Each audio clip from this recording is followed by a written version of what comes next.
Hello dear student, आप सभी का एक बार फिर स्वागत करते हैं अपने इस यूट्यूब चैनल पे। आज के इस वीडियो में क्लास 10th हिंदी के लिए 2024 का जो सेट नंबर 3 चल रहा था, उसका लेक्चर नंबर हम लोग क्या करने वाले हैं, 3 करने वाले हैं।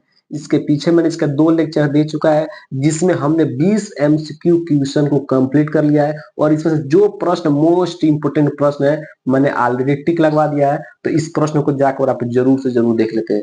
यदि आप 2025 के एग्जाम में 95 प्लस स्कोर करना चाहते हैं हिंदी के सब्जेक्ट में और कम से कम समय में करना चाहते हैं, तो आप 2024 के जितने सेट हैं, 7 सेट है बाबू। कितने सेट है?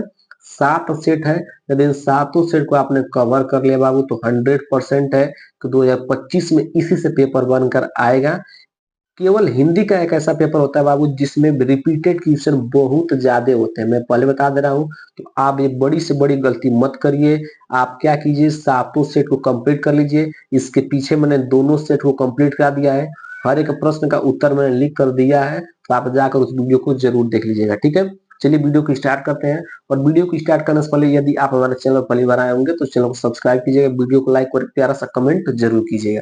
ठीक है, अब हम लोग चलते हैं इसके अगले वाले प्रश्न पर। इस वीडियो में हम लोग खंड ब को स्टार्ट करेंगे, जो आपका वर्णनात्मक प्रश्न है। इसको हम लोग क्या करेंगे, स्टार्ट करेंगे। ठीक है, खंड ब को स्टार्ट करेंगे।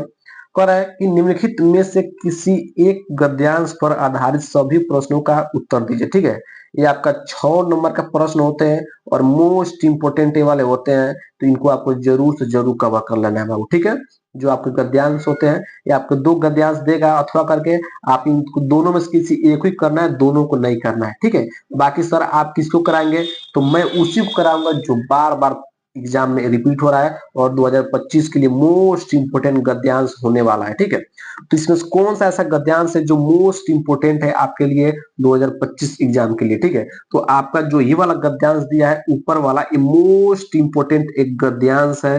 इसको आपको जरूर क्या कर लेना है। ठीक है, जो आपका मित्रता चैप्टर से, और जिसके लेखक कौन है, आचार्य रामचंद्र शुक्ल है। तो इस गद्यांश को आपको 100% तैयार कर लेना है।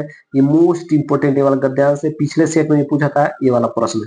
ठीक है, और कह रहा है कि गद्यांश में आपको 3 प्रश्न देगा और तीनों प्रश्न दो दो नंबर कराएंगे, तो टोटल कितने नंबर हो गया, 6 नंबर का ये आपका गद्यांश है। ठीक है, तो सबसे पहले क्या करना है आपको, कि सबसे पहले इस गद्यांश को ध्यान से पढ़ना है। यदि आपने इस गद्यांश को ध्यान से पढ़ लिया, तीनों प्रश्न का उत्तर आपको मिल जाएगा। ठीक है, चलिए हम लोग पढ़ते हैं। ठीक है, पहला कह रहा है कि कुसंग का ज्वर सबसे भयानक होता है। कुसंग का ज्वर सबसे भयानक होता है। यह केवल नीति और सद्वृत्ति को नाश नहीं करता है। यह केवल नीति और सद्वृत्ति का ही नाश नहीं करता, बल्कि बुद्धि का भी क्षय करता है। किसी युवा पुरुष की संगति यदि बुरी होगी, तो वह उसके पैरों में बंधी चक्की के समान होगी, जो उसे दिन दिन अवनति के गड्ढे में गिराती जाएगी। और यदि अच्छी होगी, तो सहारा देने वाली बाहों की समान होगी, जो उसे निरंतर उन्नति की ओर ले जाएगी। बहुत इंपोर्टेंट ये वाला गद्यांश से जरूर से जरूर इसको तैयार कर लेना, मैं बार बार बोल रहा हूँ। ठीक है, इसमें का पहला प्रश्न कर रहा है कि उपयुक्त गद्यांश का संदर्भ लिखिए। क्या करना है, इसका क्या करना है, आपको संदर्भ लिखना है। तो संदर्भ कैसे लिखना है, चलिए मैं आपको बता देता हूँ संदर्भ कैसे लिखा जाता है। और आपका 2 नंबर यहाँ से करता हूँ, फिक्स कर देता हूँ संदर्भ में। ठीक है, मैं जैसे बताऊंगा वैसे आपको संदर्भ लिखना है। यदि आपने वैसे लिख दिया बाबू, तो यहाँ से आपका 2 नंबर फिक्स हो जाएगा। ठीक है, देखिए आपको संदर्भ कैसे लिखना है। सबसे पहले आपको हेड लगाना ब्लैक पेन से संदर्भ। आपको ब्लैक पेन से क्या हेड लगा देना है, संदर्भ आपको हेड लगा देना है। और इसमें लिखना है कि प्रस्तुत गद्यांश हमारी पाठ्य पुस्तक के गद्य खंड में संकलित मित्रता नामक पाठ से लिया गया है। इसके इसके लेखक आचार्य रामचंद्र शुक्ल जी हैं। ठीक है ना, तो मैंने जहां जहां पर ब्लैक पेन का यूज किया है, वैसे ही आपको एग्जाम में ब्लैक पेन का यूज करके लिखना है। मैं पहले बता दे रहा हूँ कि ये वाला जो क्या मैंने जिस तरह मैंने लिखा, यदि आपने इस तरह लिख दिया, तो यहाँ से 2 नंबर 100% मिल जाएगा, एक भी नंबर नहीं कटेगा। ठीक है, और ब्लैक पेन का जहां जहां यूज किया वहां आपको करना है, और ये भी पॉइंट आपको ब्लैक पेन से लिखना है और नीचे अंडरलाइन कर देना है। ठीक है, एक बार पढ़िएगा कि प्रस्तुत गद्यांश हमारी पाठ्य पुस्तक के गद्य खंड में संकलित मित्रता नामक पाठ से लिया गया है। इसके लेखक आचार्य रामचंद्र शुक्ल जी है। ठीक है, अगर कोई भी गद्यांश आ जाए और उसका क्या लिखना है, संदर्भ लिखना है, तो बस आप चैप्टर का नाम याद रखेगा और लेखक का नाम याद रखेगा। बाकी सब पोर्शन क्या रहेगा, सेम रहेगा। बस ये वाला चैप्टर का नाम और लेखक का नाम बदल जाएगा, बाकी सभी पोर्शन क्या रहेगा, सभी चैप्टर का सेम रहेगा। ठीक है, तो आपको याद कर लेना है, बाकी आपको ये वाला पता होना चाहिए, तो आपको कोई भी संदर्भ आप आसानी से लिख सकते हैं। ठीक है, तो आशा करते हैं कि पहले प्रश्न का उत्तर आपको मिल गया होगा। अब हम लोग चलते हैं इसके दूसरे वाले प्रश्न का उत्तर दे देते हैं। ठीक है, दूसरा वाला प्रश्न ध्यान से समझिएगा। दूसरा वाला प्रश्न क्या कर रहा है, दूसरा वाला प्रश्न है कि गद्यांश गद्यांश के रेखांकित अंश की व्याख्या कीजिए। अब जो आपको रेखांकित किया गया, क्या करना है, आपको व्याख्या करना है। तो चलिए इसका व्याख्या मैं बता देता हूँ, आप कैसे व्याख्या लिखना है। यदि आपको कुछ नहीं आता है फिर भी आप आसानी से 2 नंबर पा जाएंगे व्याख्या में। ठीक है, चलिए मैं बताता हूँ आपको व्याख्या कैसे लिखना है। ठीक है, देखिए सबसे पहले आपको हेड लगाना है रेखांकित अंश की व्याख्या। आपको अपने कॉपी में लिख लेना है रेखांकित रेखांकित अंश की व्याख्या। क्या करना है, आपको अपने कॉपी में इस तरह लिख लेना है रेखांकित अंश की व्याख्या, और उसके नीचे ब्लैक पेन से क्या करना है, अंडरलाइन कर देना है।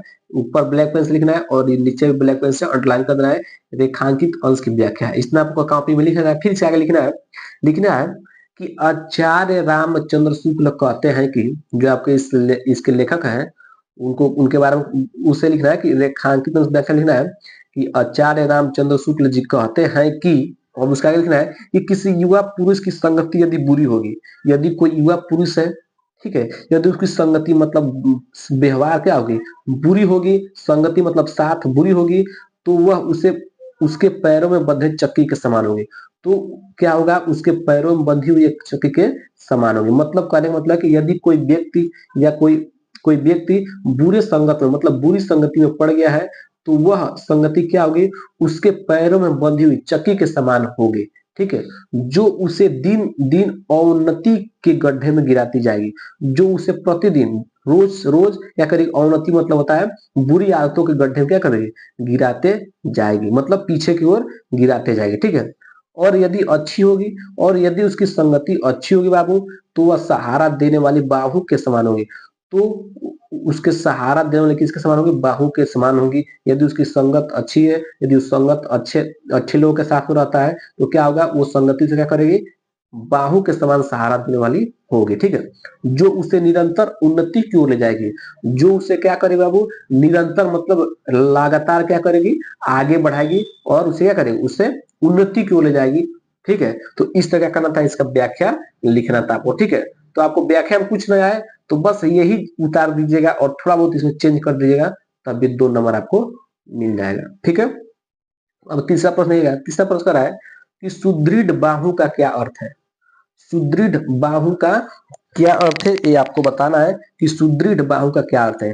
तो आपको लिखना है कि सुदृढ़ बाहु का अर्थ है कि, क्या लिखना है, सुदृढ़ बाहु का अर्थ है कि मजबूत, लिखना है मजबूत और मजबूत और सहारा सहारा देने देने वाली बाहु वाली सहारा देने वाली बाहु।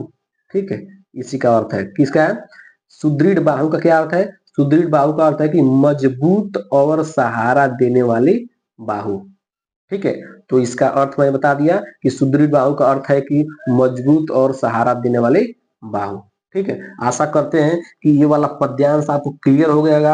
हर एक प्रश्न का उत्तर मैंने लिख कर आपको दे दिया ताकि आपको कोई भी कंफ्यूजन ना हो कि एग्जाम में कैसे लिखना है। ठीक है, तो आशा करते हैं कि ये वाला प्रश्न क्लियर हो गया होगा। यदि वीडियो अच्छा लगा तो वीडियो को लाइक कीजिएगा और चैनल को सब्सक्राइब पर एक प्यारा सा कमेंट जरूर